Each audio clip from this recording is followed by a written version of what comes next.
오늘도 아빠 되신 하나님께서 우리의 손을 붙잡고 이끌어 가실 줄로 믿습니다. 우리 믿음의 고백의 찬양을 이 시간 마음 다해 드리기를 원합니다. 주님이여, 인생이 힘들고 고난이 겹칠 때 주님이여 날 도와주소서.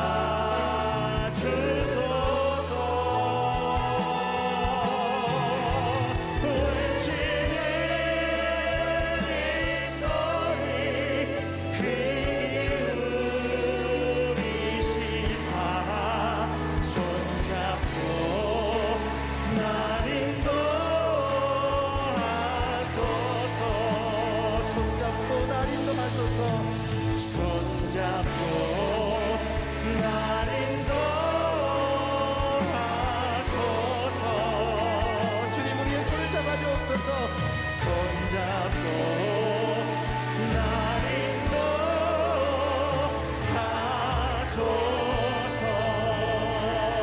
우리의 연약한 손 붙들어주신 하나님께 감사의 박수로 찬양 올려드리겠습니다. 할렐루야. 주님 감사합니다. 오늘은 말씀을 계속해서 전도서의 말씀을 여러분에게 전하겠습니다. 제목이 형통한 날과 공고한 날. 우리가 살다가 만나게 되는 형통한 날, 만나게 되는 공고한 날에 우리가 어떻게 살아야 하는지를 나눠보려고 합니다. 서론 없이 오늘은 본문으로 바로 들어가 볼까 합니다. 오늘 전도자는 13절에 이렇게 선언하면서 우리의 이목을 집중시키고 있습니다. 하나님께서 행하시는 일을 보라. 하나님께서 행하시는 일을 보라. 우리를 보면서 하나님께서 행하시는 일을 보라라고 했던 이 말은 하나님이 지금 엄청난 일을 하고 계시니까 보라 이 뜻이 아니라 여기 보세요, 여기 보세요. 하나님 지금 이런 엄청난 일을 하고 있습니다. 한번 보세요. 이 뜻이 아니라 오늘 13절에서 이 전도자가 하나님께서 행하시는 일을 보라는 의미는 뭐냐면 가만 주목하여 하나님이 인생 안에서 행하시는 일의 방식을 주목해서 보라는 겁니다. 하나님이 사람 속에 들어가셔서 사람 속에서 어떻게 일하시는지를 한번 찬찬히 보라는 거지, 여기 엄청난 일이 있으니까 한번 보라는 뜻이 아니라 여보시오, 하나님께서 인생들 안에서 일하시는 그 방식을 보라고 이야기합니다. 여러분 안에 하나님 계시지요? 하나님이 다 믿는 신자들 안에는 계신데, 그런데 그 안에 계시면서 가만 계시는 게 아니라 하나님이 일하고 계시지요. 하나님이 지금도 여러분 안에 일하고 계시지 않습니까? 그런데 오늘 이 전도자는 일하고 계시는 하나님의 일하시는 방식을 보라는 거예요. 3인 3색이라는 말이 있죠. 3명만 모여도 다 특징이 다르고 삶이 다르고 생긴 게 달라서 3인 3색입니다. 전 세계 인구 75억입니다. 75억 인구, 어떻게 저는 하나님 살아계신 걸 확실히 믿는 게 이 얼굴 보면서 압니다. 하나, 둘, 셋, 4개 가지고 조합을 하는데 75개가 다 달라요. 하나님 외에는 할 수 있는 방법이 없어요. 4개를 어떻게 비율을 맞춰야 75개가 다 다르게 만듭니까? 이건 하나님의 지혜거든요. 자, 세상에 75억 인구가 다 다르고 삶이 다르고 인종이 다르고 모두가 다름에도 불구하고 그 사람들 속에 하나님이 들어오셔서 다양한 75억 속에 일하는 하나님의 방법 중에 공통점이 있다는 거예요. 자, 여러분, 하나님께서 인생 안에서 역사하시고 일하시는 방식을 보십시오라고 일하면서 하나님이 75억 다 다른 사람 속에서 일하심에도 불구하고 그 방법은 똑같은 한 가지 공통점의 방법이 있는데 그게 뭐냐 보니 13절 전체의 말씀인데 13절을 한번 읽어보겠습니다. 시작. 하나님께서 행하시는 일을 보라. 하나님께서 굽게 하신 것을 누가 능히 곧게 하겠느냐, 이렇게 이야기합니다. 하나님께서 행하시는 일을 보라. 하나님께서 굽게 해놓으신 것을 절대로 사람이 곧게 만들 수 없다. 이게 하나님이 우리 인생에게 행하시는 일의 방법인데, 쉽게 풀어 쓰자면은 하나님이 우리 안에서 일하시는 방식이 뭐냐면, 하나님이 우리 속에 무슨 일을 하시기로 작정하셨다면 그 일은 누구라도 바꿀 수가 없다는 거예요. 하나님이 우리 안에 뜻을 행하시고 소원을 두고 행하시잖아요. 그 행하시는 일이 굽어지는 일이든 펴지는 일이든 하나님이 일단 그 마음에 작정하고 계획하신다면, 하나님이 굽어 놓았다면 펼 자가 없고 하나님이 펴 놓으셨다면 굽힐 자가 없다는 뜻입니다. 하나님 외에는 우리 안에 작정하신 계획을 바꿀 수가 없다는 거지요. 내가 내 인생이라고 내가 내 계획을 바꾸는 게 아니라 내 계획보다 하나님이 들어오시면 내 안에 하나님 계획이 있으신 거죠. 그러니까 내가 그 하나님의 계획을 취소하거나 하나님 난 그렇게 안 살래요 라고 거부할 수 없는 것은, 내 안에 계획을 가지고 계신 그 하나님의 계획을 인간이 굽어지게 만들 수도 펼 수도 없이 작정하신 그 일이 반드시 이루어진다는 겁니다. 하나님이 한번 굽어 놓으신 건 삼손 같은 사람이 와도 펼 수가 없고, 하나님이 한번 쫙 펴 놓으신 건 삼손 같은 사람이 와도 굽힐 수가 없다는 것, 이게 하나님이 우리 안에 일하시는 역사하시는 방법인데, 다시 말해 하나님이 내 안에 닦아 놓으신 길은 그 누구도 고든 길이라면 돌아가도록 굽어지게 만들 수가 없고, 내 안에 굽어진 길이 있다면 하나님의 뜻이 다할 때까지는 인간의 재주로 펴낼 수가 없다는 겁니다. 오로지 굽게 하시는 분도 하나님, 굽어진 것을 펴는 것도 하나님, 내 인생을 굽게도 하시고 내 인생을 펴게도 하시는데, 그건 오로지 하나님만이 하실 수 있는 것. 사람이 내 인생 마음에 안 든다고 펼 수도 없는 것이고, 사람이 내 인생 마음 든다고 계속 펴서 살 수도 없는 것은, 굽게 하심과 곧게 하심이 오직 하나님의 손에 있다는 것. 조금 더 쉽게 말씀드릴까요? 하나님이 한 인생을 통해 일하실 때 어떤 사람이 비참하게 태어나 정말 보잘것없이 아무도 돌아보지 않는 인생을 산다고 해도, 하나님이 그 사람을 딱 택하시고 네 인생이 지금까지 굽은 인생으로 살아왔으나 오늘부터 내가 네 안에 들어가서 네가 날 영접했으니 내가 너 안에 들어갔으니 너 안에서 일할 테니 너의 평생에 굽어진 인생을 오늘부터 내가 펴주마 라고 만약에 작정하시고 하나님이 펴기로 작정하고 그 사람 안에 일하신다면, 그때부터 그 사람의 가정 환경이나 그 사람의 신체적 문제나 그 사람의 조건이나 이 어떤 것으로 하나님이 펴놓으신 걸 다시 비참한 인생으로 되돌릴 수가 없다는 거예요. 하나님이 한 인생을 택하여 펴기로 작정하면 굽힐 자가 없고, 아무리 인생 잘 나가도 하나님이 너에게 겸손을 가르쳐야 되겠다고 작정하시고 굽히신다면 그 사람이 가지고 있는 무슨 재주로도 펴낼 수가 없다는 것.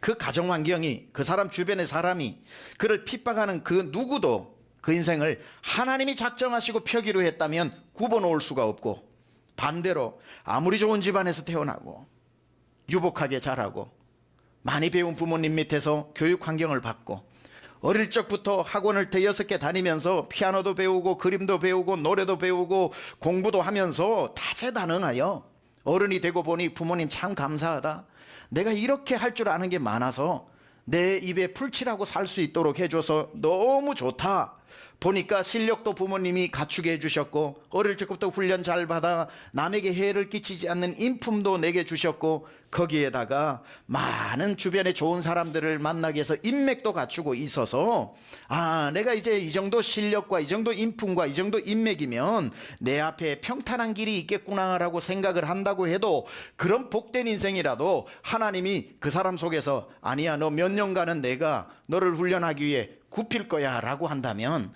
하나님이 작정하고 그 인생 굽혀놓으면 그 실력으로도 그 인품으로도 그 인맥으로도 그 재력으로도 그 실력 모든 다재다능한 것으로도 절대로 필 수가 없다는 것.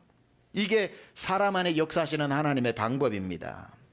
하나님이 굽게 하신 것 자기 재주로 못 펴고 자기 실력 재력으로 못 펴고 그 많은 인맥으로도 필 수 없다는 것. 이게 인생이라는 거지요. 그러다 보니까 이해가 되는 게 있습니다.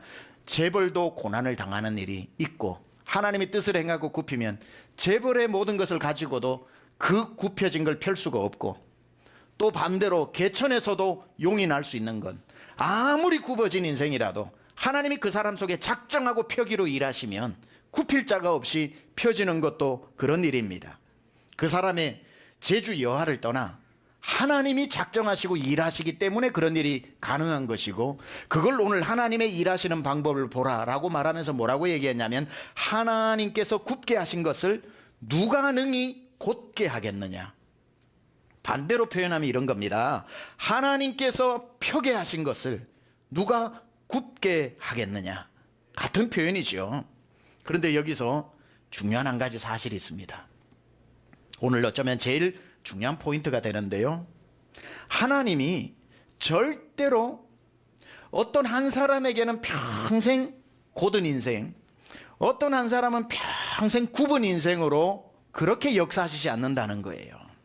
평생 고든 인생도 없고 평생 굽어도는 인생도 없이 이 오늘 곧게함과 굽게함이 한 사람 속에서 일어난다는 거예요. 그러니까 우리 인생 80인생, 100인생, 120년에 다 살아온 인생을 돌아보면 하나님이 내 인생에 곧게 만들어 주신 때도 있었고, 그 뒤에 내 인생을 어떤 훈련과 연단과 어떤 이유로 굽게 만들어 아무리 내가 벗어나려고 해도 벗어날 수 없는 굽어진 시간도 보내게 하시고, 또 그게 끝인가, 내 인생이 이렇게 비참하게 끝나나 싶은 그때쯤에 하나님이 또 고든 길을 내주시면서 한 사람 인생 속에서 굽은 길과 고든 길을 만들어 가시는데, 하나님이 내 인생에 고든 길을 주실 때는 어떤 사람이 공격을 해도 굽은 길로 바뀌지 않고, 하나님이 어떤 뜻을 두고 굽은 길로 하시기로 하나님 작정하시면 그 어떤 내가 가진 것을 동원해도 그걸 펼 수가 없더라. 그렇기 때문에 이 세상 그 어떤 복을 많이 받았다는 인생도 곱게만 사는 형통한 인생이 없고, 그리고 아무리 어렵게 살아도 그 어떤 인생도 평생 울고 슬픈 가운데서 살아가는 사람도 없습니다. 하나님은 한 인생을 빚어가실 때, 한 인생을 빚어가실 때 시원한 물에도 넣으시고, 어떨 때는 뜨거운 용광로에도 넣으시고, 그렇게 물에도 넣었다, 불에도 넣었다, 그리고 시원한 그늘에도 넣었다, 이렇게 하면서 빚어가시는 겁니다. 도자기를 만들 때도 산속에서 진흙 한 덩어리를 가지고 와서, 야, 산속에 묻혀 있는 줄 알았는데 진흙이 탁 그 도기공의 손에 선택받아서, 창세전에 선택받아서 가니까 다른 진흙들이 얼마나 부러워하겠습니까? 나는 선택받았고 너는 산속에 진흙으로 살고 너무 좋았는데, 그 진흙을 가지고 간 도자기공이 제일 먼저 하는 게 뭡니까? 넓은 판에 맺히는 거죠. 막 맺히는 거죠. 이러려고 나를 불렀나? 이러려고 선택됐나? 막 두들겨 패면서 이 진흙을 으깹니다. 그렇죠? 밟고 으깨고 주무르고 찢어놓고 또 때리고 또 때리고 또 때리고. 내 인생 끝났구나 싶은데, 그때쯤 그 무서운 손이 부드러운 손으로 갑자기 빙글빙글 돌리면서 요렇게 하는데, 그 손이 얼마나 감각이 좋은지, 내 인생 이제 평안한 그분의 손 안에서 내가 행복하게 살겠구나, 그렇게 이제 내 인생이 형통한 줄 알았는데, 그게 다 되고 난 뒤에 갑자기 나를 불가마에 집어넣어가지고, 야, 내 인생이 이제 끝이 났다, 아 뜨거 그러는데, 주인은 그 펄펄 끓는 그 불감 안에 넣어놓고 뚜껑을 닫아버려. 내 인생 잿더미 속에서 풀 가운데 죽는구나 생각을 하고 인생을 포기할 즈음 갑자기 문이 열리고 나를 갑자기 꺼내가지고 그때에 기름으로 내 머리에 바르시고, 그죠? 유약을 바르잖아요. 그럼 그렇지, 이 주인이 날 잊어버릴 리가 없지. 그리고는 기름을 발랐을 때에, 이 사망의 음침한 골짜기를 지나고 기름으로 내 머리에 바르셨으니 이제 내가 됐다 생각을 하는데, 갑자기 칼을 들더니만 내 몸에 상처를 내기 시작을 하면서 꽃을 그렸다가 강을 그렸다가 새를 그렸다가 나무를 그렸다가, 유약을 바를 때는 언제고, 그러다가 또 이게 끝나면 좋은 날 오겠지, 참자, 아파도 참자 하는데 다시 불가마 속으로 재벌, 아까는 초벌, 이번에는 재벌. 이게 끝이 났다, 이거 어떡하냐, 그 불 속에서 죽어가는 것 같다가 또 시간이 지나니 뚜껑이 열리고 또 나와서 이번에는 서늘한 그늘에 불어오는 바람에 내 인생의 형통의 바람이 불어오고, 그러고 난 뒤에 주인이 물감을 가져와서 형형색색으로 그 유약을 바르고 굳어진 그 몸에 이쁜 그림을 그렸다가 도대체 내가 뭔가 하다가 문득 거울에 비친 내 모습을 보니 임금님 상위에 올라가는 고려청자가 되어 있더라는 거예요. 우리 인생이라고 하는 것이 다 형통하게만 빚어져서도 안 되고 다 불가마 속에서만 빚어져서도 안 되는 것이듯이 하나님의 손에서 우리를 형통한 날과 공고한 날을 병행하게 하여 우리를 하나님의 명작품으로 만들어 가시는 줄 믿습니다. 그래서 아무도 자기의 앞길의 인생을 알지 못해요. 신기한 건 내 앞에 형통이 있는 것도 맞고 공고가 있는 것도 맞은데 하나님이 원 바이 원으로 역사하지 않더라는 거죠. 예상을 할 수가 없습니다. 보통 같으면 고난이 오면 다음에 형통 오겠구나, 형통이 오면 조심하자, 고난이 오겠구나, 예상을 할 수 있는데 하나님이 우리 앞에 베풀어 두신 형통과 고난은 이런 식입니다. 고난,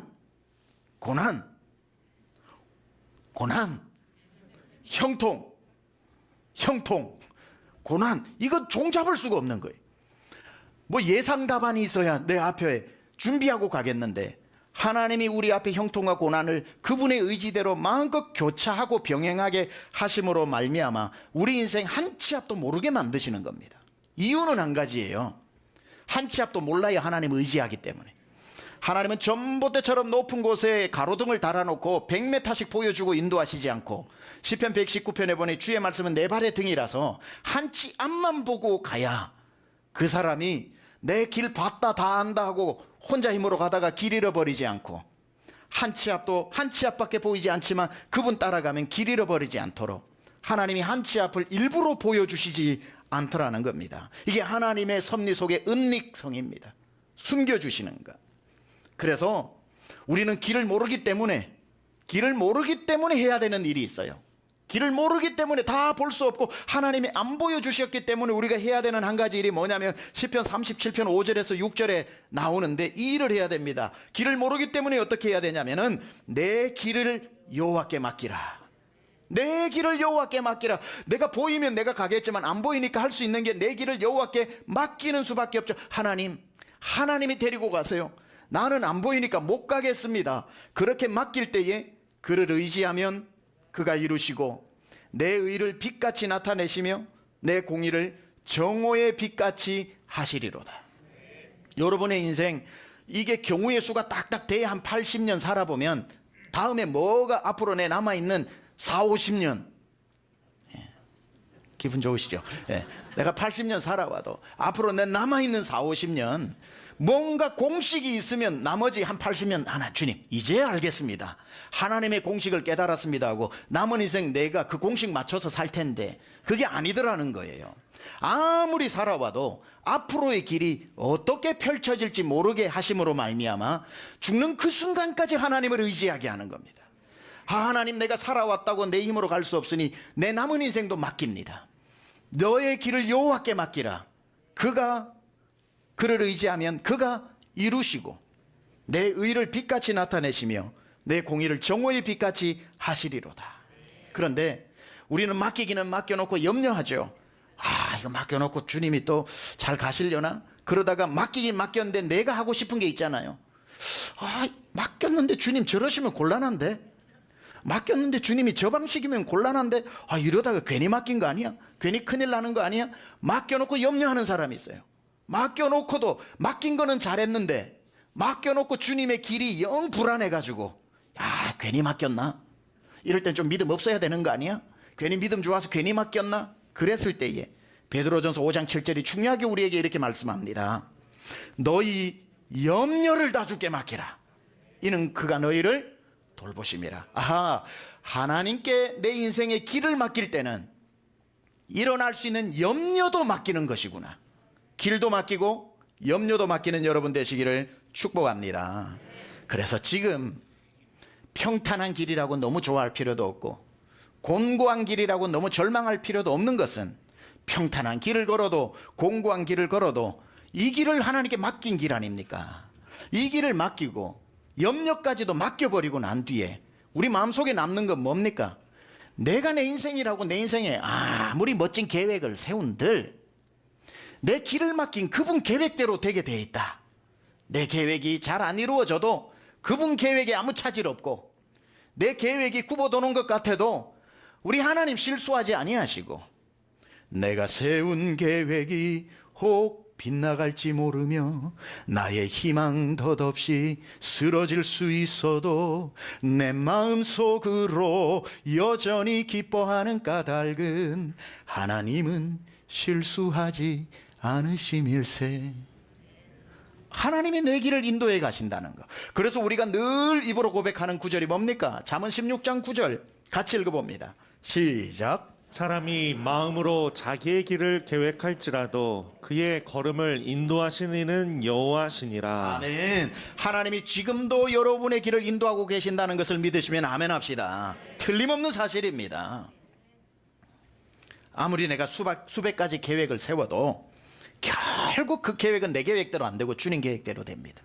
나에게 뜻을 두고 행하시는 주님의 계획대로 된다는 거지요. 사람이 마음으로 수천 가지 길을 계획할지라도 소용없어요. 그 걸음을 인도하시는 그분의 걸음대로 그 길로 가게 되어 있기 때문에 내 눈에 좋아 보여도 내가 세운 길이라고 하면은 좋아 보이는 꽃길이라도 가시밭길 밖에는 안 되는 것이고, 내가 생각하지도 못했던 꽃길인 줄 알고 들어섰는데 가시밭길이라도 그 길이 주님이 함께 걷고 있는 길이라면 그것이 바로 꽃길이 될 수 있다는 사실. 당연히 그 길이 형통의 길이냐 공고의 길이냐보다 더 중요한 것은 그 길을 맡기고 걷느냐, 염려까지도 맡기고 걷느냐, 그분의 계획을 내 계획보다 더 중요하게 여기고 순종하고 가느냐가 훨씬 더 중요하더라는 겁니다. 그래서 잠언 16장 25절에도 이렇게 말씀하고 있죠. 어떤 길은 사람이 보기에 바르나 필경은 사망의 길도 있더라는 거예요. 반대로 해볼까요? 어떤 길은 사람의 보기에 보기 좋지 않으나 필경 생명의 길도 있더라는 겁니다. 자, 그렇다면 어차피 우리가 주님과 함께 들어선 이 믿음의 길, 신앙의 길, 이제는 돌이킬 수 없이 천국까지 걸어가야 하는 이 신앙의 여정 가운데 우리가 걸어가면서 해야 되는 중요한 두 가지 원칙이 있는 겁니다. 중요한 두 가지 원칙이 뭐냐면, 오늘 전도자는 우리에게 그 길을 걷되 그냥 걷지 말고 이렇게 걸어가라고 가르쳐 주는데, 14절 상반절 보니까 형통한 날에는 기뻐하면서 걷고 공고한 날에는 뒤를 돌아보면서 걸으라고 이야기합니다. 두 가지 가이드라인입니다. 하나님은 우리 인생 앞에 종 잡을 수는 없지만, 공식은 나오지 않지만 분명한 사실 하나는, 한 사람에게 형통을 다 몰아주시지 않고 한 사람에게 공고를 다 몰아주시지 않고 한 사람을 빚어 만드시면서 푸른 초장 쉴만한 물가와 사망의 음침한 골짜기를 오고 가면서 결국 목적지가 내가 여호와의 집에 영원히 거하는 곳으로 기름으로 내 머리에 바르시고 내 앞에 잔치상을 차려주는 자리까지 인도하실 터인데, 그럴 때 여러분 앞에 형통이 오는 날은 어떻게 해야 하고 공고가 오는 날은 어떻게 해야 되는가? 우선 여러분의 삶에 하나님이 형통의 시간을 주실 때, 다른 말로 기쁨의 시간을 주실 때 여러분 마음껏 기뻐하시기를 축복합니다. 기쁜 일 생겼을 때, 감사한 일 생겼을 때 눈치 보지 말고 기뻐하시기 바랍니다. 기뻐하는 것도 영성입니다. 정말 힘들게 사시던 분들이 갑자기 복을 받고 좋은 일이 생기잖아요. 그걸 못 누립니다. 왜냐하면 불안해서, 내게 이런 일이 생길 리가 없는데, 이 불안하네. 이거 뭐야? 이거 폭풍전 고요야 뭐야? 내 인생 이렇게 잘 풀린 적이 없는데 하나님이 잘 풀리게 해주셔도 불안해가지고, 아니야, 이럴 때 정신 똑바로 차리고 이럴 때 더 앞으로 전진하는 거야 하면서 주님이 주신 봄날에 그 향기로운 꽃향기를 못 맡고 지나가는 사람이 있어요. 봄의 꽃향기와 가을의 열매를 줘도 혹시 겨울이 올까봐 겨울처럼 사는 그런 분들 되시지 말고, 하나님이 여러분에게 형통한 날 주시면 형통에 여러분이 즐기면서 하나님께 감사하고 영광 돌리시기를 축복합니다. 누림도 영성입니다. 바울이 빌립보 교회 성도들에게 뭐라 그랬습니까? 나는 빈부에도 처할 줄 알고 빈곤에도 처할 줄 알고 풍부에도 처할 줄 아는 일체의 비결을 배웠다 그랬습니다. 하나님이 풍부를 주실 때에 공고할 때를 생각해가지고 불안해하지 않고, 공고할 때를 당해도 이게 내 인생에 계속 가는 거라고 해가지고 원망하지 않고, 하나님이 여러분에게 즐거운 날을 주셨을 때에 여러분 기뻐하십시오. 기쁨을 즐기십시오. 욕심만 즐기지 말고 하나님이 드디어 내 고개를 들게 하시고 내 인생에 봄날을 주셨으니 내 육신만 기쁜 것이 아니라 내 영혼아 여호와를 송축하라, 내 영혼아 여호와를 즐거워하라, 영혼까지도 기뻐하는 그 기쁨을 마음껏 누리시기를 축복합니다. 오지도 않은 공고의 날 때문에 즐거움의 날도 불안해가지고, 이거 불안하다, 아무래도 이건 내 인생에 이런 일이 없어, 야 이거 왜 이렇게 불안하지, 그렇게 어리석은 자처럼 보내지 말고 마음껏 주님 주신 것을 즐기시고, 꽃이 피면 꽃향기 맡으러 나가시고, 바람이 불면 바람 나지 말고 바람을 맞으시고, 이렇게 바람을 즐기시고. 제가 몇 주 전에 이번 주도 수양관을 갔다 왔지만 한 2주 전인가에 수양관 일주일에 한 번씩 가서 그렇게 기도하고 말씀 보고 또 수양관 돌아보고 이렇게 오는데, 도착을 하니 철쭉이 필 때쯤이었는데 우리 시니어 목장이 거기에 딱 와서 예배를 마치고 쑥 뜯으러 가신 분도 계시고 앉아서 얘기 나누는 분도 계신데, 제 눈에 꽃밭이더라고요. 꽃밭. 철쭉보다 더 이쁜 꽃밭인 거예요. 그래서 내려가지고 아이고 권사님들 여기 계시냐고 하니까, 아유 목사님 만나니 하나님 만나는 것 같아요 하면서 갑자기 제가 우상이 될 뻔했는데, 그러면서 같이 축복 기도해 주고 단체 사진 찍고, 꽃 구경하러 나오신 그 모습, 그리고 와서 주의 동산에서 기도하는 모습, 그리고 쑥 뜯으러 가신 모습, 쑥이 자라면 쑥도 좀 캐고 철쭉이 피면 철쭉 냄새도 좀 맡고, 그렇게 하나님이 주신 봄날을, 여러분 인생의 봄날을 감사함으로 받으시길 축복합니다. 그러다가 인생에 마크 뷰캐넌의 말처럼 영혼의 사계절이 있듯이 또 하나님 우리를 여물고 단단하게 만들기 위해 겨울이 오거들라. 오늘 전도자는 이 표현을 공고한 날이라고 이야기하는데, 그러할지라도 세상 끝난 사람처럼 울지 말고, 그때는 뭐 하라고 그럽니까? 형통한 날에는 즐거워하되 공고한 날에는 뒤를 돌아보라는 겁니다. 살아온 날을 돌아보는데 무슨 뒤를 돌아보라고 이야기하냐면, 공고한 날은 무조건 하나님이 주시는 선물은 아닙니다. 곤고 중에 그 슬픔과 고난을 말하는 거죠. 슬픔과 고난은 하나님이 더 여물게 하기 위해서 주시는 그러한 연단일 수도 있지만, 내가 불순종하여 거두는 열매일 수도 있기 때문에, 무조건 고난이 왔다고 나를 정금같이 만들 거라고 신앙 고백하지 말고, 돌아보면서 내가 욥의 고난으로 지금 이 고난을 만났는지, 아니면 불순종한 사울 임금 때문에 하나님의 신이 떠나버리고 하나님께 버림받게 되어지는 그 고난인지를 돌아보라는 거예요. 우리 성도들은 설교를 하도 많이 들어서 고난이 오면 정금같이 나온다고만 자꾸 생각을 하는데, 그러지 말고 고난의 출처를 생각하라는 거예요.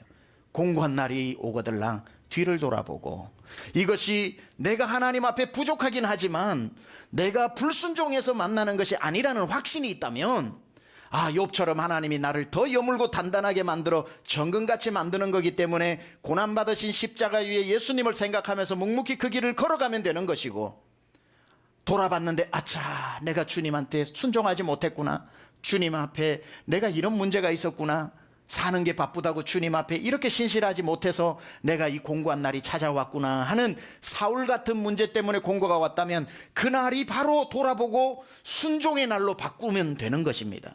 그래서 공고의 날은 하나님이 우리를 제자리 찾게 하는 굉장히 중요한 순간이라는 거죠.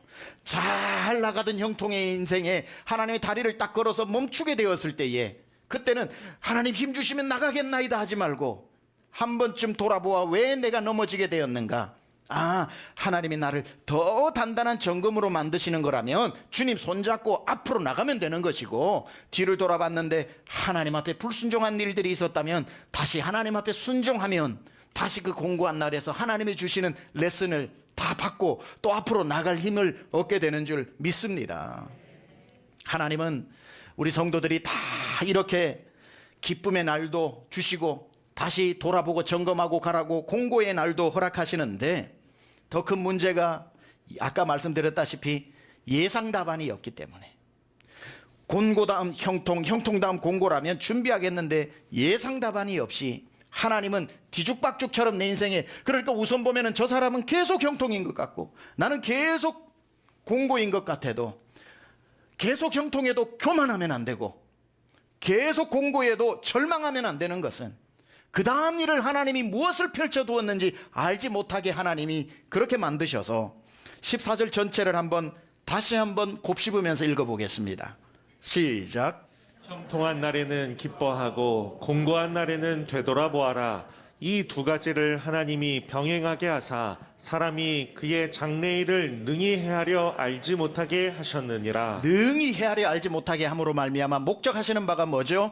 그러니까 네 힘으로 못 간다. 나한테 딱 붙어 있어라 이 말입니다. 자, 우리가 이 말씀을 읽을 때에 이제 여기에 나오는 형통이라는 단어와 공고라고 하는 단어의 의미를 한번 알아볼 필요가 있습니다. 그래야 우리가 형통의 삶을 살아갈 수 있고 공고의 날을 속히 지나갈 수 있는데, 우리가 여기서 말하는 적어도 전도서 말씀에 형통이라고 하는 게 겨우 잘 먹고 잘 입고 잘 살고 자녀 잘 되고 내 무병하고 이러한 것을 형통이라고 했을 리가 없는데, 이 형통은 좀 더 깊은 의미가 있어서 남은 시간 여러분에게 이야기하고 마무리할까 합니다. 성경에서 말하는 형통은 좀 깊어요. 형통을 알면 공고는 저절로 이해가 되는데요, 제가 여러분에게 성도가 누릴 수 있는 가장 큰 형통이 뭔지, 그리고 성도가 겪게 되는 가장 큰 고통과 공고가 뭔지를 말씀드리는데, 오늘 이 본문에서 사용되어지는 형통을 히브리어로 그대로 가져오면 토브라고 하는 단어입니다. 토브 이렇게 들어보신 분들 계실 겁니다. 제가 예전에 설교할 때도 말씀드렸거든요. 토브는 좋다라는 뜻입니다. 좋다라고 할 때 여러분은 무엇을 볼 때 좋다라는 말을 쓰십니까? 성경에서 이 좋다, 토브라는 말을 제일 먼저 쓰신 분이 하나님입니다. 하나님이 언제 쓰셨냐면 아담과 하와를 만드시고 아담과 하와가 죄를 짓기 전에, 그러니까 하나님이 아담과 하와를 만들고 죄를 짓기 전에 아담아 하면 예 하고 아담이 하나님 하면은 왜 하던 관계가 좋았던 상태를 토브라고 얘기합니다. 그래서 이 이스라엘 히브리어는 형통, 토브를 어떨 때 사용하냐면 관계가 좋을 때 토브라는 단어를 쓰는 겁니다. 그래서 우리가 잘 아는 시편 133편 1절에 보면 이런 말씀 나오죠. 형제가 연합하여 동거함이 어찌 그리 뭐요? 선하고 이렇게 나오죠. 선하고 아름다운 거. 여기서 선하다는 게 토브입니다. 뭘 보고 토브 좋다는 말을 해요? 형제가 사이가 좋을 때 토브라는 말을 쓰는 겁니다. 그래서 우리의 일반적인 개념에서는 히브리하고 우리하고 조금 개념이 다른 게, 우리는 형통이라고 그럴 때 결과를 보고 형통이라고 그럽니다. 저 사람 사업 잘 됐네. 저 사람 자녀가 잘 됐어. 야, 저 사람은 건강해. 그건 형통이 맞는데 형통의 결과를 보고 우리는 형통이라는 단어를 쓰는데, 하나님과 이스라엘 개념에 있어서 형통은 결과가 아니라 원인입니다.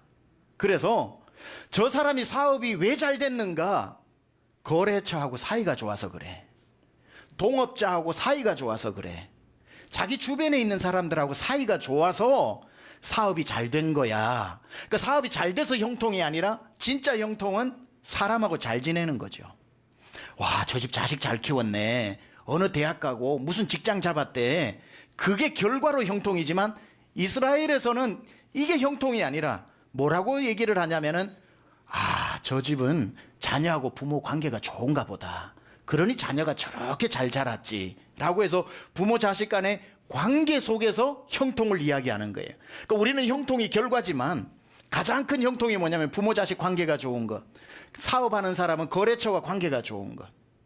저 사람 무병하고 장수해 라고 했을 때에는 저 사람 건강하네, 이게 형통이 아니라 히브리 개념에서는 자기와 관계가 좋아, 자기와 사이가 좋아, 자기를 담배로 화생방시키지 않고 술로 고문시키지 않고 마약으로 망치지 않고 자기는 자기 자신을 귀하고 아끼면서 잘 지내, 자기하고 관계가 좋아서 나타나는 게 남보다 건강할 수 있는 것, 그렇게 가는 것.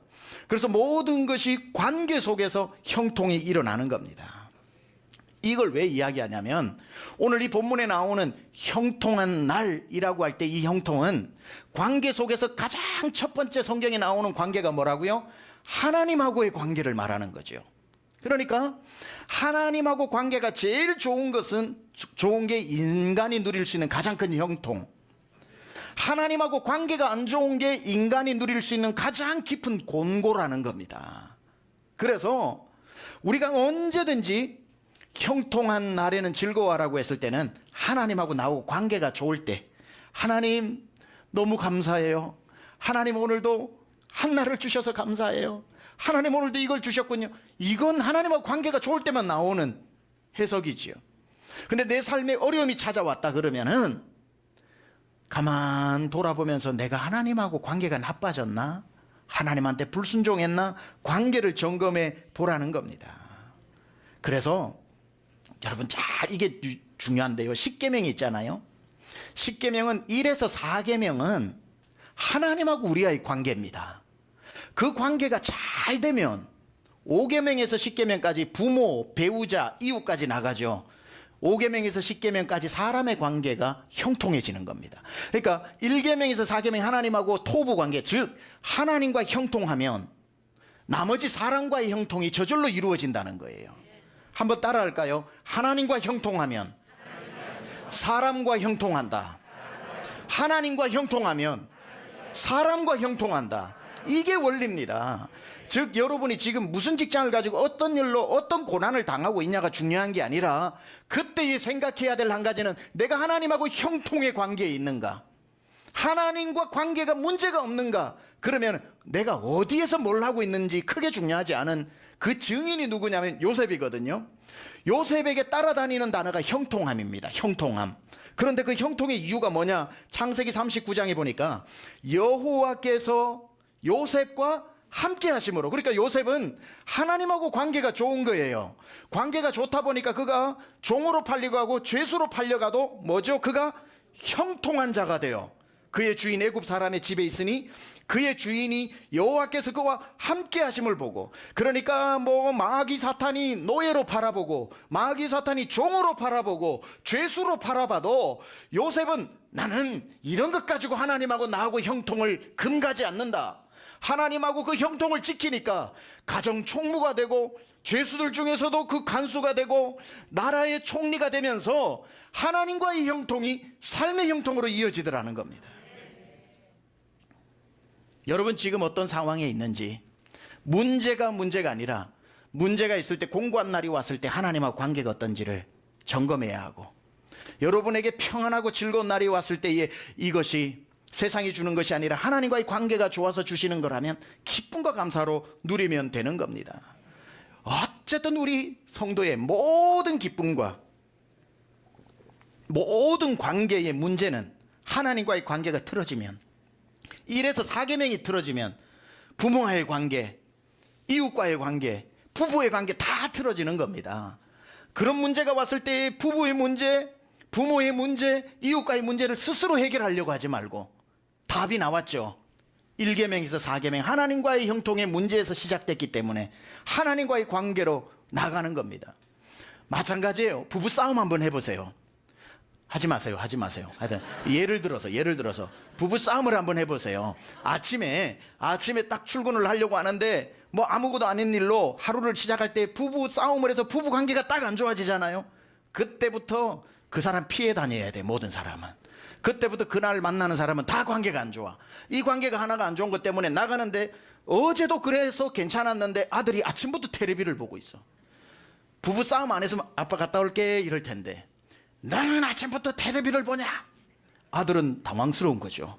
어제도 봤는데 괜찮았는데 아빠가 왜 저런가? 문제는 아들과의 문제가 깨지는 것, 이 문제가 기분이 나빠서 그런 게 문제가 있어서. 그러고 나가서 운전을 해서 가는데 분명히 어제도 앞차는 그 속도로 갔는데 기분이 안 좋다 보니까 괜히 느리게 가는 것 같아서 빵빵빵빵 그러면서 그냥 화가 나는 거예요. 그 사람은 어제도 그 속도로 갔는데. 그래서 막 추월을 하면서 눈을 한번 꼭 쳐다보고 가고 막 그러다가 이게 부하가 올라와서 안 돼가지고 커피숍 가가지고 내가 아라도 한 잔 마셔야 되겠다. 아이스 아메리카노라도 마셔야 되겠다. 가서 어제도 그 집에 가서 어제도 아를 시켜가지고 나오는데 마셨는데 내가 안 좋다 보니까 늦게 나오는 것 같아. 불친절한 것 같아. 받으면서도 한번 이렇게 눈으로 화살을 쏘고. 한번 보세요. 어제까지 다 평안했는데 아침에 부부싸움 한번 하고 나가면 모든 관계가 틀어집니다. 그러할진데 하나님하고의 관계가 토부가 이루어지지 않은 상태에서 어디에서 우리의 평안이 있겠습니까? 공고한 날과 형통한 날은 물론 공고한 날에 욥과 같은 하나님의 연단이 있는 것이고 때로는 그 공고한 날에 사울과 같은 불순종이 있겠지만 우리의 삶 앞에 형통의 날, 공고한 날이 올 때에 우리가 딴 거 생각하지 말고 제일 먼저 항상 생각해야 될 한 가지는 하나님과 나의 거리를 재어보는 겁니다. 하나님하고 토부의 관계가 어떤지, 하나님과의 관계가 멀쩡하고 좋은데 공고의 날이 왔다면 절망하지 마세요. 하나님이 정금으로 만드시는 겁니다. 하나님하고 관계가 좋은데, 좋으면 그런 일이 안 오겠죠. 내 삶에 공고가 왔는데 가만 돌아보니 하나님하고 관계가 안 좋다면 회개하고 순종하면 되는 것입니다. 우리의 삶에 하나님은 예상하지도 못한 답안으로 공고도 주시고 형통도 주실 때 하나님의 목적은 한 가지입니다. 날 떠나지 말고 내 옆에 붙어 있으라는 겁니다. 공고하여 하나님 원망하고 떠나지 않도록 내 인생 잘 나갈 때 한 번쯤 공고한 날을 주셔서 공고를 통해 나를 부르시고 내 공고한 날에 하나님께서 날 떠나지 않도록 힘든 시절은 내 손을 붙잡아 주시면서 언제나 주님 곁에서 기쁜 날이 오든 힘든 날이 오든 그 길을 여호와께 맡기고 염려도 다 여호와께 맡기고 내 계획이 아닌 그 계획을 이루시는 하나님을 신뢰하면서 오늘도 승리하면서 나아가서 푸른 초장도 지나고 사망의 음침한 골짜기로 지나 여러분의 종착역이 하나님 차려놓은 잔치집이 되고 그 결과의 마지막은 여호와의 집에 영원히 거하는 이 멋진 신앙의 걸음을 걸어가는 저와 여러분 되시기를 우리 주 예수 그리스도 이름으로 축원합니다.